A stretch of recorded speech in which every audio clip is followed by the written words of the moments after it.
The Rosenbergs were an American married couple convicted of conspiracy to commit espionage by passing U.S. nuclear secrets to the Soviet Union.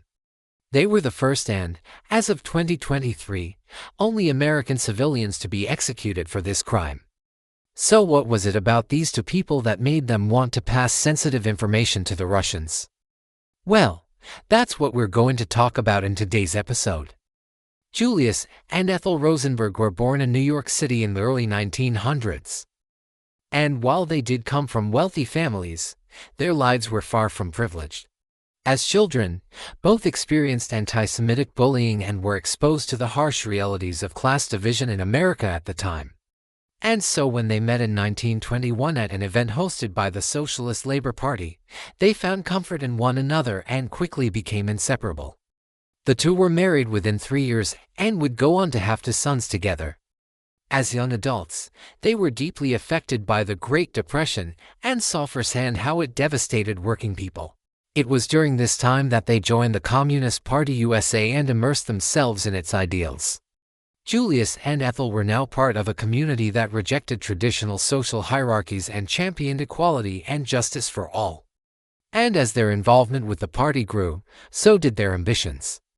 During World War II, they became committed to the Soviet cause, which at the time was an ally of the United States. And this loyalty would eventually get them into serious trouble with the law. You see, in 1945, the United States entered the atomic age after it successfully developed the first nuclear weapon. And this development gave Washington the upper hand against Moscow in the emerging Cold War. However, this advantage didn't last long. In 1949, the Soviets detonated their own device, and suddenly the balance of power had tipped. To counter this, President Harry Truman implemented a policy of containment, which aimed to halt the spread of communism around the world. Unfortunately, this policy advisor labeled anyone who sympathized with communism or socialism as a potential threat to national security. And this is where our story begins. See, at the time, Julius was working at the American Institute of Physics as well as at Columbia University as an X-ray technician. He was also heavily involved in the Communist Party USA and served as the head of its New York chapter. His wife, Ethel, meanwhile, worked as a social worker, but she too was active in communist politics. She even helped organize a group of female volunteers known as the Friends of the Soviet Union. And it was through this group that she got to meet some pretty high-ranking individuals, including a man named Vladimir Vertrovsky.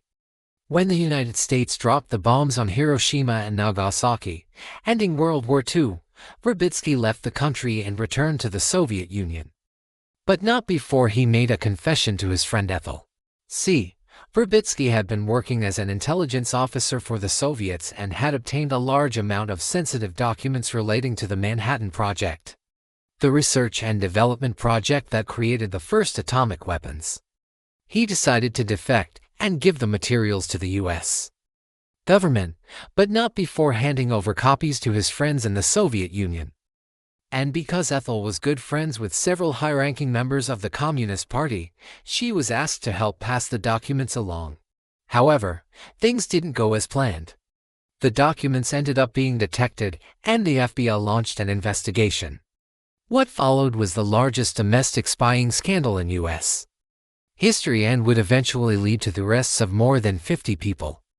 At first, the government was able to keep the case under wraps, but soon word got out that several prominent members of the Communist Party had been implicated in the scandal. And as public opinion turned against them, the party began to fracture. To prevent further defections and protect their own interests, the leaders of the Communist Party ordered that those involved in the scandal keep silent. This proved to be a fatal mistake because by remaining silent, the suspects destroyed their alibis and cast suspicion on themselves. It wasn't long before the FBI caught on, and in 1950, they arrested 8 of the suspects, including Julius and Ethel Rosenberg. The following year, the 8 went on trial, but not before the judge overseeing the case barred cameras and reporters from the proceedings. This move was highly controversial because it prevented the American public from witnessing the trial firsthand. Instead, they had to rely on the media for updates. And let's just say that the media wasn't exactly objective. Newspapers across the country ran sensationalist headlines that demonized the defendants and fueled anti-communist hysteria. To make matters worse, the prosecution argued that the case was about more than just espionage. They claimed that the defendants had betrayed the trust of the United States and aided its enemies in a time of war. They also alleged that the Rosenbergs had been involved in a larger conspiracy to obtain sensitive information and that they had done the bidding of the Soviet state. The defense, meanwhile, argued that there was no evidence of a conspiracy and that the government had trumped up charges to silence suspected communists. They also pointed out that the government had violated the defendants' constitutional rights and that the trial itself was a sham. But despite the arguments of the defense, the jury found the 8 defendants guilty on all counts, and they were sentenced to lengthy prison terms. Julius and Ethel Rosenberg received the death penalty. Many people believe that the judge and the government were biased against the Rosenbergs because of their political beliefs. In fact, the judge presiding over the case had previously made anti-communist remarks and had even denied the Rosenbergs' request for a change of venue. Additionally, the government had a history of persecuting suspected communists and had already arrested hundreds of people without charging them with a crime. In the end, the Rosenbergs were executed by electric chair on June 19, 1953. Their deaths sparked outrage across the country, and many people protested the verdict. However, the government stood firm and refused to pardon the Rosenbergs, despite the fact that they had made no apologies for their actions. In fact, the government continued to persecute suspected communists for years to come, and the Rosenbergs were not the last to die for their beliefs. In the aftermath of the executions, the government began to ease off on its persecution of suspected communists.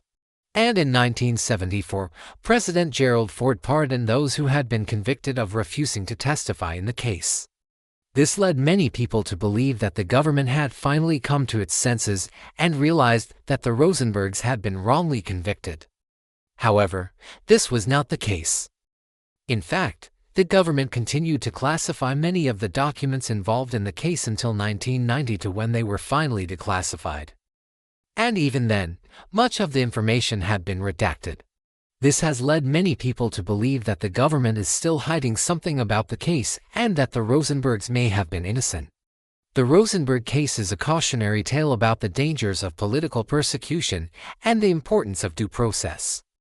It is also a reminder of the need for a free press and the right to a fair trial. The Rosenbergs were convicted by a jury of their peers, but many people believe that the trial was unfair and that the jury was influenced by anti-communist hysteria. Additionally, the government's decision to keep secret the details of the case only fueled speculation and conspiracy theories. In the end, the Rosenbergs paid the ultimate price for their alleged crimes, but their legacy lives on. Many people continue to question whether they were truly spies and, if so, whether they were rightly convicted. Others argue that the case was simply a product of the times, a dark chapter in American history that should never be repeated. Now, the question we want to ask you, our esteemed viewers, is this. Do you think Julius and Ethel Rosenberg were victims of a political witch hunt, or were they justly convicted for their crimes? Let us know your thoughts in the comments. And if you enjoyed this video, please be sure to like and subscribe. Until next time. Thanks for watching.